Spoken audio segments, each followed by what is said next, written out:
Yo, what's up, everybody? It's your boy Tony coming live from the studio, aka the basement room. You know what I'm saying? Um, Today I've just finished watching Blood of Zeus, which was released I think last week on Netflix, and let me just say, man, I was thoroughly impressed. Thoroughly impressed. First impressions, yeah, I was on the part. Oh, as you can see, it's Halloween today, so I thought, I'd just be Tony Stark. I guess I'm Tony Stark today instead of Star Lord because my helmet won't fit on my head. So I guess that's the only costume that I could put on. I don't really celebrate all this stuff anymore. Like but yeah. Oh, last thing. I might be wearing this like all episodes just to celebrate. So hopefully we get back to before COVID once I put this on. Hopefully so. But yeah, this is my fake Halloween costume for this year. So I'm Tony Stark with the glove on. So, but anyways, while we're here, we'll be talking about Blood of Zeus. Now, this is going to get annoying, kind of probably. I don't know how to shut it off without interacting.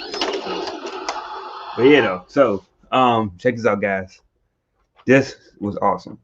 Um, I never heard of Zeus's bastard son Heron. Like how like we've typically heard of Perseus, uh, uh, Hercules, and so on and so forth. Typically through movies or doing your own individual reading. Um, this is a different story because I never heard of him, so I was thoroughly interested in everything. He starts out, the typical trope of Zeus's fatherdom. His mother was a whore. At a wedlock, and that's how the story kicks off. Normally that's how Zeus does. He just does where the fuck he want. I mean, who's going to tell Zeus no? So, um, the plot is like basically, the battle for Olympus and stuff like that. Um, I want to talk about the animation because I don't want to spoil it because I think what drew me to this show was, of course, it said Blood Zeus. Now, as I mentioned before, and in our past shows and streams or whatever, I'm a big proponent of mythology, like Greek, Egyptian, and Norse mythology. So this I was gonna watch this instantly, anyways. So um, what drew me was, the animation was it was good. It was good. One of my friends, he said that he didn't like it. I don't know why. I remember a conversation with him about that. But if I had to guess, I said, was it too much shadowing, like shadow? He said no. It was like a dull type color, um, which I can attest. I mean, not attest, but I can kind of agree. I believe that the color could have been a little bit more pop, but understand because the same people that made this made Castlevania, and I love Castlevania, the games and the show from Netflix. So that's probably why I gravitated towards this more than he did. The main character Heron and Sephirim, I think his brother. Uh, their premise was pretty cool, but honestly, I'm not gonna lie to you guys. That wasn't even.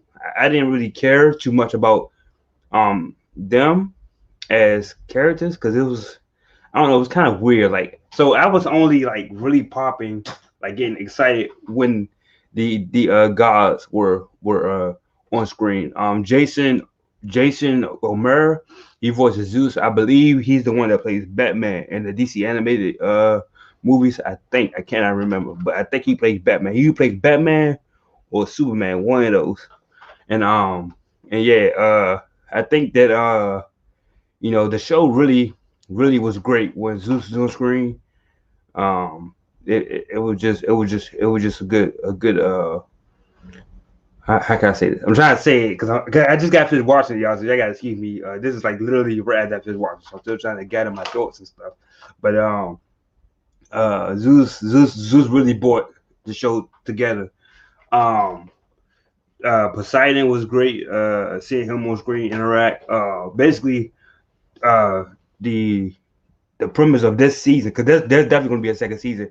And like, if you don't know, if you don't know, Zeus, Poseidon, and Hades, when they fought their fathers, the Titans, after they defeated the Titans, they had divvied up the land or whatever, right? So Poseidon gets the ocean, Hades is the underworld, and Zeus is the god of the heavens. So that's going to be the premise for season 2.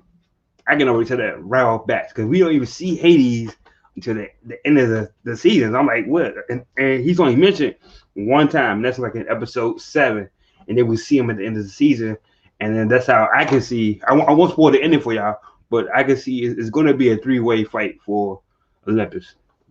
That's what I thought was going to happen in season 1, which I'm glad it did because this is going to be a great series. I can already tell. We got Heron out of the way, got him out of the way, so this should be season 2 should be more purely focused on the gods. We want to talk about Hera. Hera was basically the main villain for season 1. She was a monster, man. That woman was a monster. Man, I don't know. I don't know what to say, man. Like, cause this show was like literally like some of the stuff that I read as a kid, and then doing my own research about mythology, about specifically Greek mythology, and it was just great to see another animated series adapt these tropes. Zeus with his infinite what's I'm looking for? Infidelity, I think, is the word I'm looking for. Just laying with all the women, fathering all these kids and all these bastards, and finally Hera had enough of that shit. She was like, nah, I'm about to end all this. So she ends up like summoning in the beginning they explained to you that once Zeus defeated the Titan blood split into the ocean, which then spawned the giant race. So the giants they looked at pretty minutes, I'm not gonna lie. And the very first episode where they mostly set them up, and then we don't see them for like till episode 7 and 8 and 9. I mean, I'm sorry, 7, 6, and 7, and then when they start them out their attack on Olympus, that was pretty cool, man. Like that was pretty awesome, and this made me want to go and look and research, stories about these two characters, Seraphim, and Heron. Also, the Titans. I mean, not Titans. I'm sorry, the Giants. Because I never heard anything about these characters or these primordial beings. I never read anything about them. So I'm curious to see their names and stuff. Like some of them look like the Hydra creatures, and one of them looked like Thanos. Like dude was tough. Like he had fucking spiraling horns. You thought he was Satan or something. This nigga had spiraling horns on both ends with the fucking giant ass cobras at his side and shit. I'm like, yo, this shit looked badass. But it was great though. Like I said, it was the color in the series could have been a little bit more poppy, like a little bit more brighter. But I understand because it's more gore, so it has to be a little bit darker tone. So I wasn't as like upset as say my man was, who also watched it. So that's his Bood of Zeus. Oh no, I gotta change that. I'm sorry. That's his Bood. Oh man, I'm tripping. Let me edit that right quick. But yeah, so I definitely encourage everyone, especially if you're into mythology and stuff like that, definitely check this out. It's well worth your time. Definitely worth your time. Episodes are probably about like 33 minutes long.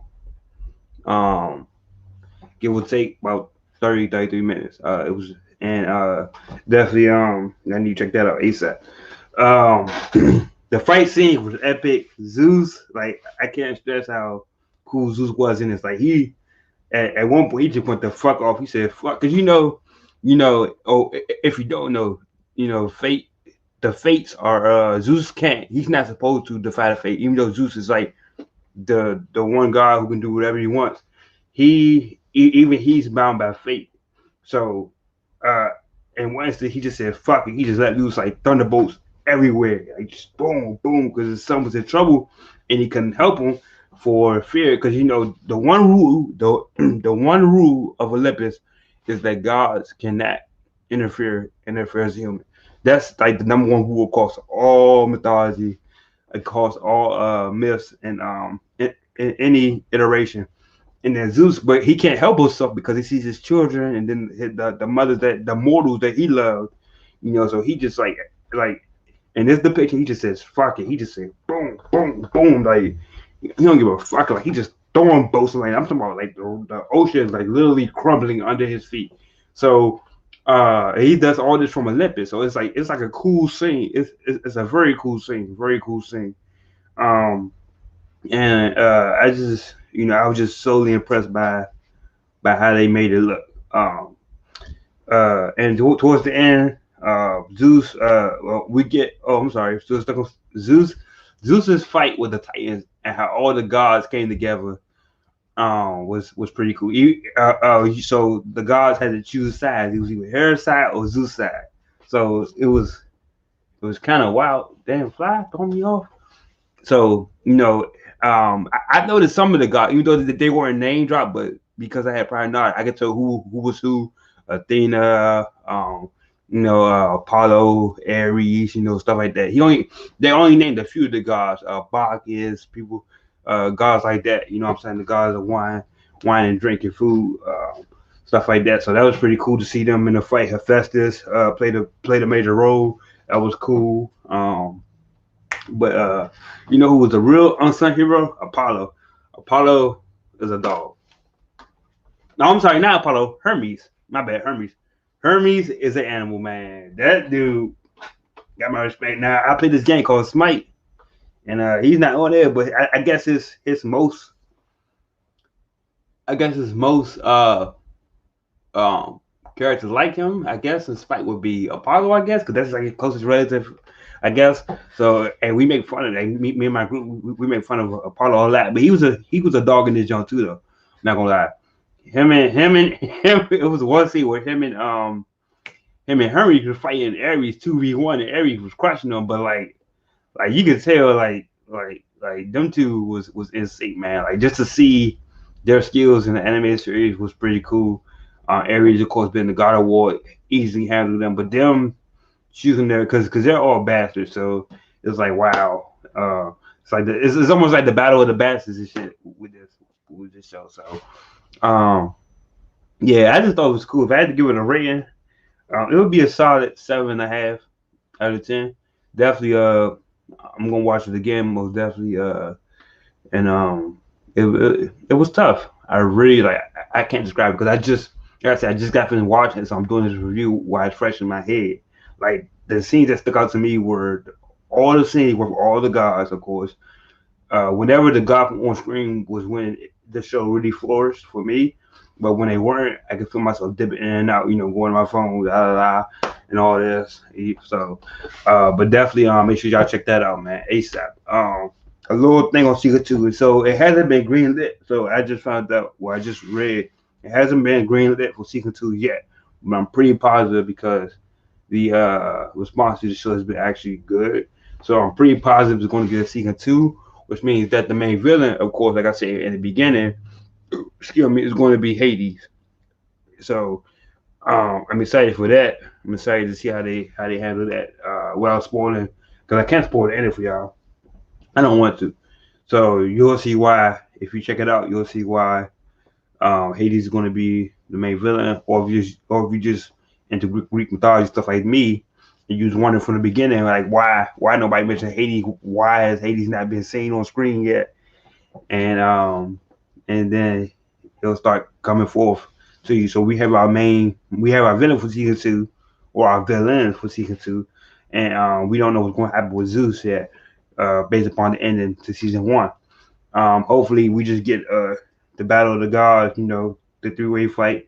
Hopefully, excluding Heron and all those other characters.